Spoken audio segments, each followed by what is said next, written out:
Assalamualaikum warahmatullahi wabarakatuh. Salam sejahtera untuk kita semua. Om Swastiastu, Namo Buddhaya, salam kebajikan. Perkenalkan, nama saya Yolpi Wukunsenggo. Saya adalah salah satu dosen tetap pada program studi S1 Pendidikan Bahasa Indonesia, Fakultas Keguruan dan Ilmu Pendidikan, Universitas Madako Toli-Toli. Video ini dibuat untuk melengkapi persyaratan sertifikasi dosen, yaitu pernyataan diri dosen dalam unjuk kerja Tridharma Perguruan Tinggi atau PDD UKTPT, khususnya pada aspek pengajaran. Pada kesempatan ini, izinkan saya menyampaikan terkait mata kuliah yang saya ampu sesuai dengan bidang keilmuan saya, yaitu Pendidikan Bahasa Indonesia, selaras juga dengan kegiatan pembelajaran yang dilaksanakan, yakni mengampu mata kuliah Bahasa Indonesia. Mata kuliah Bahasa Indonesia ini memiliki beban bobot 2 SKS yang ditempuh oleh mahasiswa semester 2 pada tahun ajaran 2025-2026. Mata kuliah Bahasa Indonesia ini menjelaskan dan membahas sejarah bahasa Indonesia, fungsi dan kedudukan bahasa Indonesia, serta ragam penggunaan bahasa Indonesia yang ditekankan pada kemampuan memahami bacaan ilmiah dan penambahan perbendaharaan kata, serta ungkapan dalam bahasa Indonesia yang baik dan benar. Juga menjelaskan dan membahas struktur kalimat atau tata bahasa diberikan sesuai dengan bacaan ilmiahnya. Salah satu tujuan mata kuliah Bahasa Indonesia yaitu untuk membekali mahasiswa agar mampu memahami ragam bahasa Indonesia lewat komunikasi baik antar penutur, mitra tutur, serta tepat menggunakannya dalam forum ilmiah sesuai kaidah bahasa Indonesia yang baik dan benar. Capaian pembelajaran prodi atau CPL yang dibebankan kepada mata kuliah Bahasa Indonesia ini terdapat 3 deskripsi, yaitu CPL 1, mampu menunjukkan sikap kreatif, entrepreneur, religius, dan nasionalis atau disebut dengan keren. Juga mampu memiliki penalaran kritis dan inovatif dalam pengembangan ilmu pengetahuan dan teknologi sesuai bidang keilmuan dalam memajukan bangsa. Selanjutnya, CPL 2 mampu mengimplementasikan konsep teoritis dalam Pancasila, kewarganegaraan, agama, dan bahasa Indonesia untuk meningkatkan mutu kehidupan bermasyarakat, berbangsa, bernegara, dan kemajuan peradaban sesuai bidang keilmuan. Dan CPL 3 mampu membangun sikap tanggung jawab moral dalam kehidupan bermasyarakat, berbangsa, dan bernegara secara konsisten, serta mampu menggunakan penalaran kritis dan inovatif untuk meningkatkan kemampuan literasi. Dari ketiga CPL ini kemudian dijabarkan ke dalam capaian pembelajaran mata kuliah atau CPMK yang terdapat 6 deskripsi, dapat dilihat dalam tampilan berikut ini.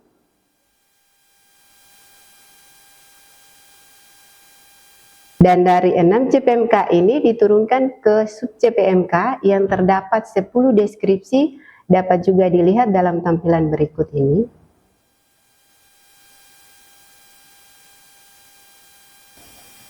Sistem pembelajaran dalam perkuliahan ini menggunakan metode delivery, interaction, and assessment atau disebut dengan DIA, di mana sistem ini merupakan metode atau pendekatan terstruktur yang mencakup 3 aspek utama dalam hal pertama. Delivery adalah merupakan salah satu kegiatan penyampaian materi, juga mencakup ceramah, presentasi, dan penggunaan media pembelajaran yang dilakukan melalui metode luring atau tatap muka langsung.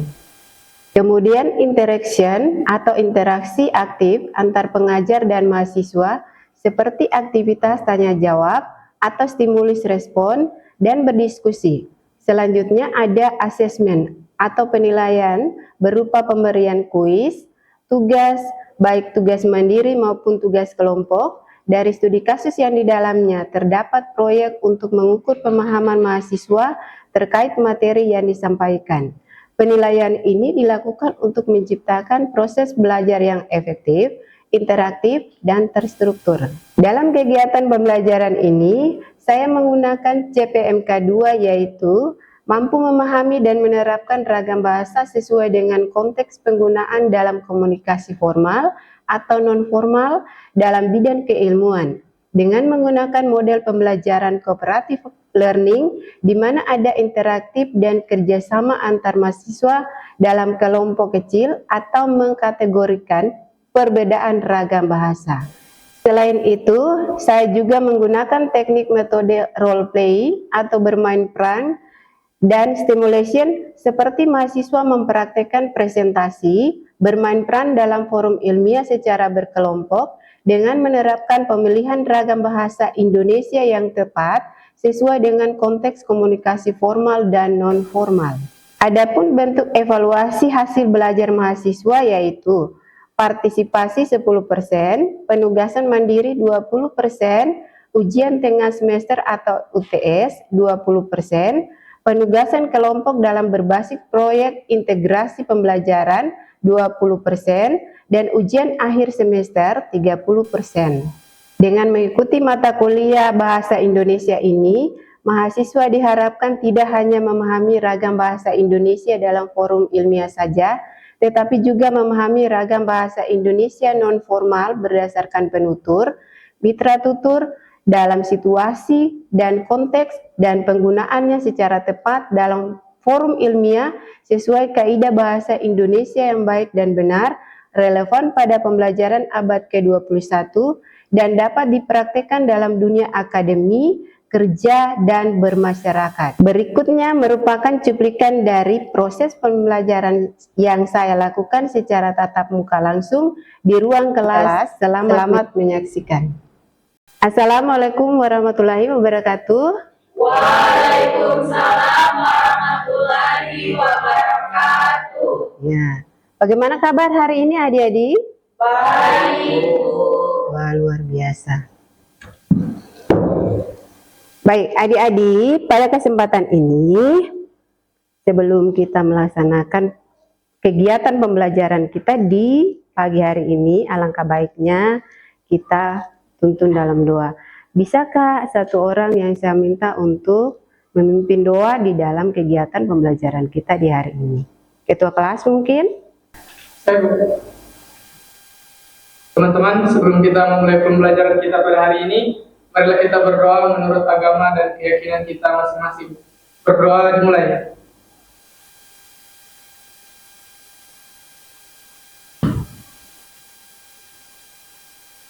Berdoa selesai.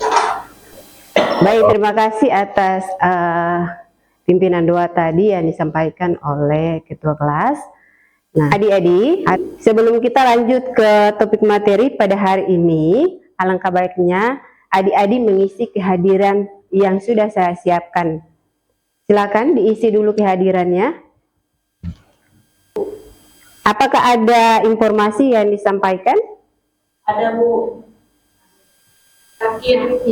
Ya, kalau sakit, ya semoga pada pertemuan berikut bisa sama-sama untuk melaksanakan perkuliahan, ya, agar supaya tidak ada lagi daftar hadir yang kosong.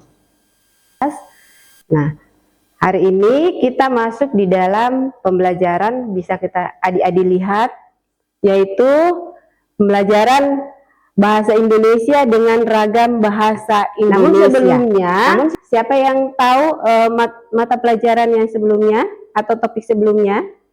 Saya, Bu. Topik sebelumnya itu terkait dengan sejarah bahasa Indonesia, fungsi dan kedudukan bahasa Indonesia. Baik, berikan aplaus kepada Putri yang telah menjawab tadi. Nah, dari kedudukan bahasa Indonesia, adik-adik masih mengingat apa itu bahasa? Siapa boleh menjawab? Saya, Ibu. Dipersilakan, boleh berdiri. Nah, jadi bahasa itu adalah sistem lambang bunyi yang bersifat arbitrer atau mana suka, digunakan oleh suatu anggota masyarakat untuk bekerja sama, berinteraksi, dan juga mengidentifikasikan diri. Sekian. Baik, berikan aplaus dulu buat temannya yang telah menjawab. Betul sekali yang dikatakan bahwa bahasa itu bersifat arbitrer. Ya, kalau kita lanjut untuk pembelajaran hari ini yaitu mengenai tentang topik pembelajaran kita yaitu mengenai tentang ragam bahasa Indonesia. Dari ragam bahasa Indonesia ini ada tujuan pembelajaran yaitu menjelaskan konsep dasar ragam bahasa Indonesia secara komprehensif. Kemudian ada memahami pengaruh situasi, topik, dan media terhadap pilihan bahasa. Kemudian ada mengidentifikasi perbedaan ragam bahasa berdasarkan penutur dan mitra tutur. Kemudian ada menerapkan penggunaan bahasa yang tepat dalam berbagai konteks komunikasi. Ya, adik-adik, Ibu mau bertanya dulu. Pernahkah adik-adik berbicara saat bersama teman atau pada saat presentasi? Pernah. Pernah. Ya. Mengapa bahasa yang digunakan bisa berbeda?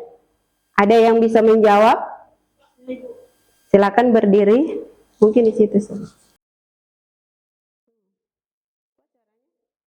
Oke, perkenalkan Ibu, nama saya Putri Balgiska. Di sini saya akan menjawab terkait dengan mengapa bahasa kita itu bisa berbeda.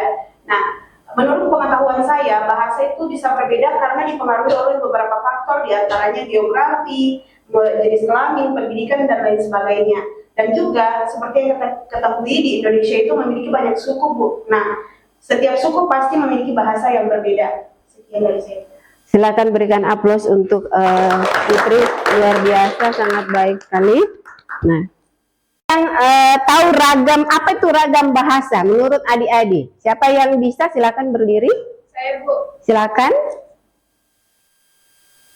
Jadi ragam bahasa itu menurut saya itu variasi penggunaan bahasa yang disesuaikan dengan kebutuhan komunikasi, disesuaikan berdasarkan faktor. Yang pertama itu penutur, lawan tutur, situasi, media, dan topik. Terima kasih. Baik, terima kasih. Berikan aplaus untuk Adik Indah yang telah menjawabnya. Memang benar, kita boleh lihat bersama-sama yang ada di sini bahwa variasi bahasa, penggunaan bahasa yang disesuaikan dengan kebutuhan komunikasi. Nah, di sini disesuaikan berdasarkan faktor, ya.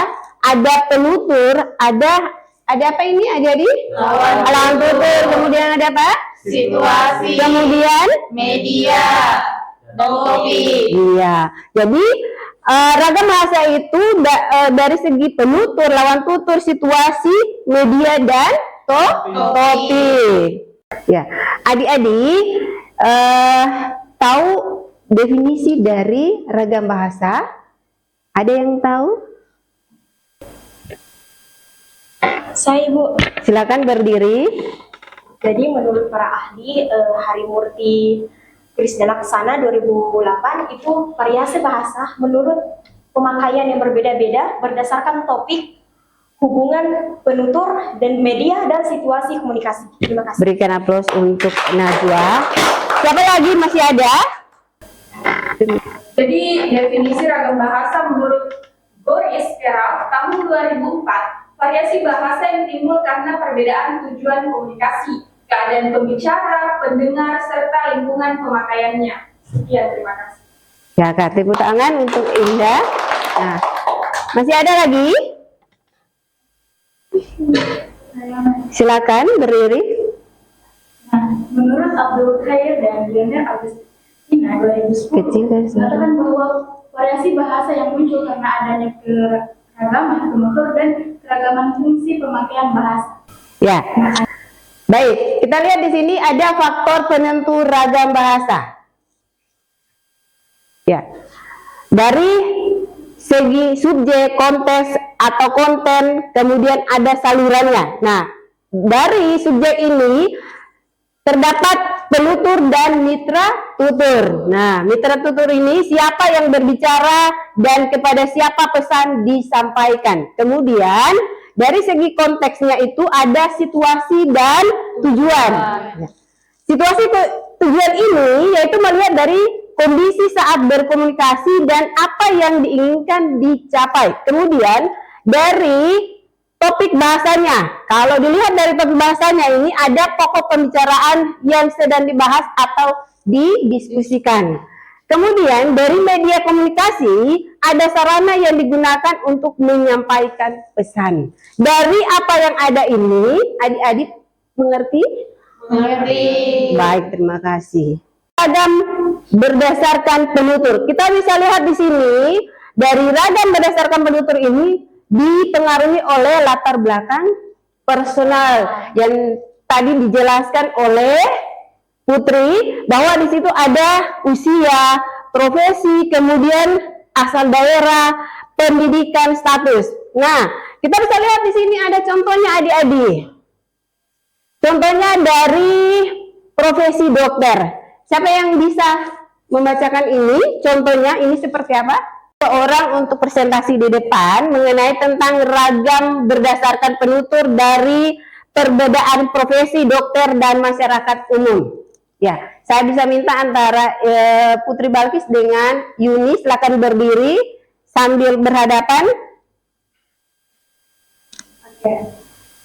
Pasien mengalami hipertensi. Tekanan darahnya tinggi.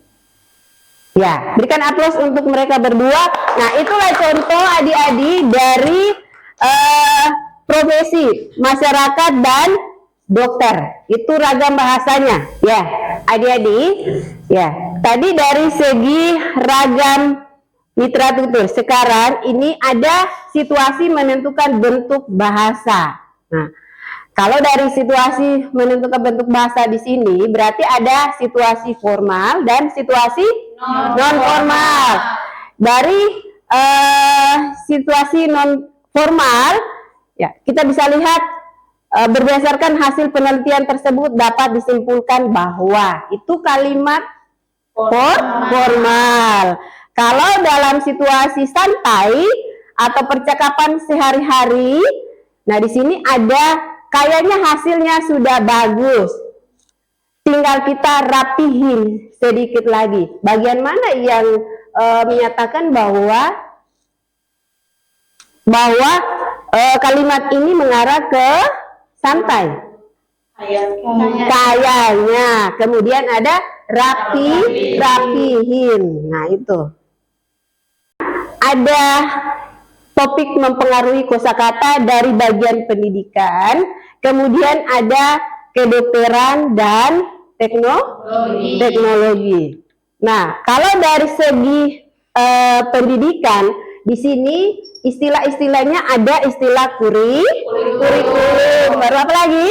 Pembelajaran. Kemudian iya. Kemudian dari istilah kedokteran apa ini? Diagnosis, terapi, dan hipertensi. Kemudian dari bagian istilah teknologi, artificial intelligence, kira-kira apa lagi yang ada adik-adik? Digital apa? Digital apa? Teknologi apa-apa yang kamu ketahui? Gawai. Apalagi? Laptop dan lain-lain. Oke. Siapa yang bisa di bagian sini media lisan ini? Nah, ada mengatakan mengandalkan intonasi dan nada suara. Kemudian didukung mimik wajah dan gerak tubuh. Kemudian terjadi secara langsung atau sinkron. Nah, ini bagian ini bisa saja pada presentasi, kemudian seminar, apa lagi? Diskusi. Kemudian di bagian media tulis berarti mengikuti kaidah tata bahasa sesuai dengan apa EYD? Ejaan yang disempurnakan. Bagus sekali. Kemudian dari media tulis ini juga ada struktur kalimatnya. Harus apa? Harus jelas dan efektif. Baru apa lagi? Tanpa bantuan unsur non-verbal. Nah, ini bagian ini kita dapat melihat di bagian apa? Artikel, kemudian dan surat resmi. iya, bagus sekali. Jadi adik-adik, pada saat kita menulis ini berbeda ragam bahasa non formal dengan formal. Tentunya kalau formal berarti kita harus apa? Harus memperhatikan struktur kalimatnya, EYD-nya sesuai kaidah bahasa Indonesia yang baik dan benar. Jangan mengatakan praktik Kalau kita katakan praktik di yang baku, tetapi adik-adik menulisnya dengan apa? Praktek. Nah, itu tidak benar, ya. Kemudian di contoh, kalau umpamanya ada situasi kedukaan, lalu adik-adik menempatkan emojinya di seperti apa? Ketawa. Banyak sekali itu yang saya lihat kenyataannya sekarang. Nah, untuk kita yang bahasa Indonesia harus perhatikan hal itu ya. Oke. Kemudian sangat bergantung pada konteksnya. Perhatikan. Kita harus melihat bagaimana situasi di dalam media, WhatsApp, Instagram, kemudian email. Oke. Mengapa ragam bahasa itu penting?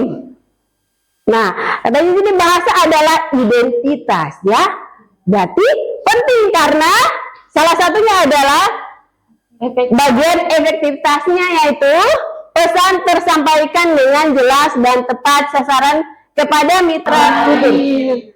Nah, kemudian ada kompetensinya. Nah, bagian ini membuktikan penguasaan bahasa Indonesia yang baik sesuai konteks akademik kita yang sekarang ini adik-adik kan lagi ada di dunia akademi. Ada akademi, ada bermasyarakat, kemudian apalagi berkeluarga atau di lingkungan keluarga. Bagaimana cara kita menggunakan hal-hal bahasa ini, ragam bahasa? Karena dari ragam bahasa ini bisa apa? Bisa membuat perpecahan, kesalahpahaman dengan orang lain. Karena hanya salah satu bahasa. Ingat, bahasa itu bisa membunuh. Ada isinya, ada penutupnya. Ini biasanya adik-adik atau ya mungkin ada di sini ya, yang lain, yang katanya yang lain. Ada seperti itu. Jadi mulai dari ini kita harus perhatikan bagaimana penggunaan ragam bahasa itu. Itu penting.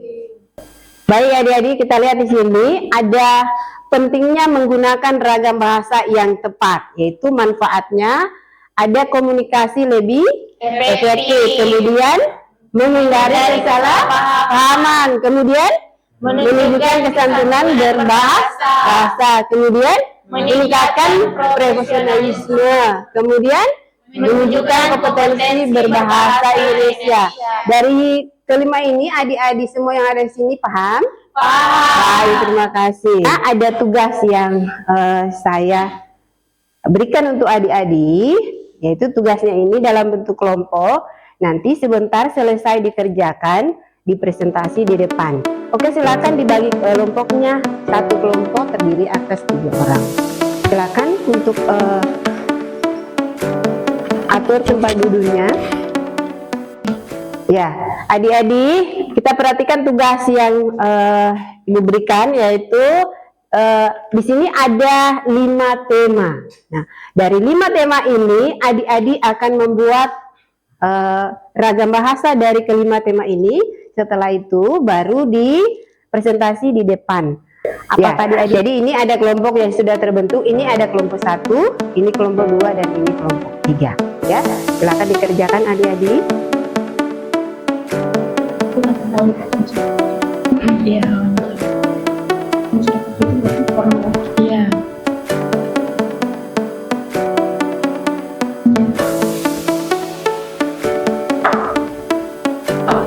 Ya, bagaimana adik-adik, sudah ada yang sudah selesai? Sudah. Oke, baik. Kelompok 3? Sudah, oke. Silakan tampil di depan. Assalamualaikum warahmatullahi wabarakatuh. Waalaikumsalam warahmatullahi wabarakatuh. Kami dari kelompok 3 akan melakukan percakapan terkait dengan tema wawancara kerja. Selamat pagi, silakan perkenalkan diri Anda.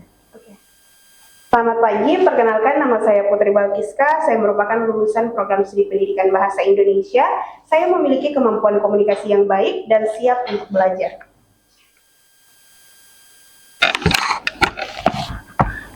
Mengapa Anda tertarik melamar di perusahaan kami? Saya tertarik karena perusahaan ini memiliki reputasi yang baik dan memberikan peluang untuk berkembang serta berkontribusi secara profesional. Baik, terima kasih atas penjelasan Anda. Kami akan menghubungi Anda setelah proses seleksi selesai. Terima kasih atas kesempatan wawancara ini. Saya berharap dapat bergabung dengan perusahaan Anda. Sekian praktek percakapan dari kami, lebih dan kurangnya kami mohon maaf. Kami akhiri dengan ucapan wassalamualaikum warahmatullahi wabarakatuh. Oke, berikan aplaus dulu untuk mereka berdua, kelompok 3 dan duduk. Siapa yang bisa tanggapi apakah benar ini kalimatnya yang seragam formal atau ragam non formal? Oke, kami kelompok 2. Jadi kami dari kelompok 2 ingin menanggapi ke kelompok 3. Menurut saya, contoh percakapan tadi sudah benar dan menggunakan percakapan formal. Baik, berikan aplaus untuk kelompok 3 dan kelompok 2. Silakan. Baik, dipersilakan kelompok 1. Assalamualaikum warahmatullahi wabarakatuh. Selamat pagi. Waalaikumsalam warahmatullahi wabarakatuh. Jadi kami dari kelompok 1 di sini akan memperhatikan terkait dengan cara men-chatting dosen menggunakan bahasa yang formal yang akan disampaikan oleh teman saya, Bapak Sabil.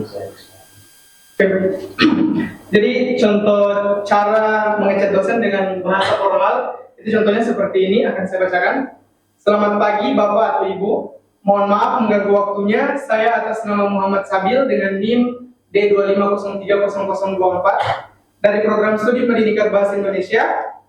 Saya ingin mengabarkan bahwa hari ini saya tidak dapat hadir dalam perkuliahan dikarenakan saya sakit. Sekian, terima kasih.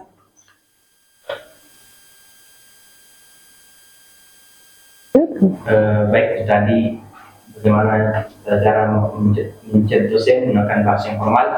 Jadi kalau ada dari teman-teman ada yang merasa kurang jelas atau yang tidak menggunakan bahasa formal, nanti silakan diberikan tanggapannya. Demikian, Wassalamualaikum warahmatullahi wabarakatuh. Iya, berikan aplaus untuk kelompok 1. Bagaimana menurut kelompok yang lain? Kami Ibu. Oke, silakan berikan tanggapan apakah sudah sesuai tadi? Menurut kelompok kami, terkait dengan ragam bahasa yang digunakan itu sudah tepat, formal, kemudian alasan penggunaannya tentunya mengabari terkait dengan ketidakhadiran. Sekian dari saya. Oke, berikan aplaus lagi untuk kelompok 3. Persilakan untuk kelompok 1 duduk tempat dan ya, demikianlah untuk presentasi dan baik adik-adik. Demikianlah tadi rangkaian dari perkuliahan kita. Namun saya akan sebelum menutup untuk pembelajaran kita di hari ini, siapa yang bisa menyimpulkan dari pembelajaran kita pada hari ini? Saya, Bu. Oke, baik, dipersilakan. Jadi kesimpulan dari pelajaran hari ini yaitu yang pertama, ragam bahasa adalah adaptasi penggunaan bahasa terhadap konteks komunikasi yang dinamis. Yang kedua, dipengaruhi secara fundamental oleh penutur, mitra tutur, situasi, topik, dan media yang digunakan. Yang ketiga, kemampuan memilih ragam bahasa yang tepat mencerminkan kompetensi dan profesionalisme seseorang. Terima kasih. Baik, berikan aplausnya kepada Reina. Ya, adik-adik. Nah, itulah bagaimana cara kita menempatkan ragam bahasa. Jadi ada ragam yang santun, ya. Jangan sampai kita mengabaikan bahwa ragam bahasa itu penting. Namun kita harus memperhatikan situasinya. Bagaimana ragam itu terhadap formal, sepertinya dosen, kita bagaimana chattingan setiap hari, ya. Jangan sampai diabaikan, ya. Nah, ingat bahwa bahasa adalah cermin kualitas dan Profesionalisme Anda. Nah, baik. Terima kasih adik-adik untuk pertemuan kita hari ini, dan tugas yang selanjutnya itu adik-adik akan mengerjakannya di rumah dan saya akan share di dalam link lewat grup, ya. Demikianlah untuk perkuliahan kita di hari ini. Saya ucapkan dengan wassalamualaikum warahmatullahi wabarakatuh. Waalaikumsalam warahmatullahi wabarakatuh.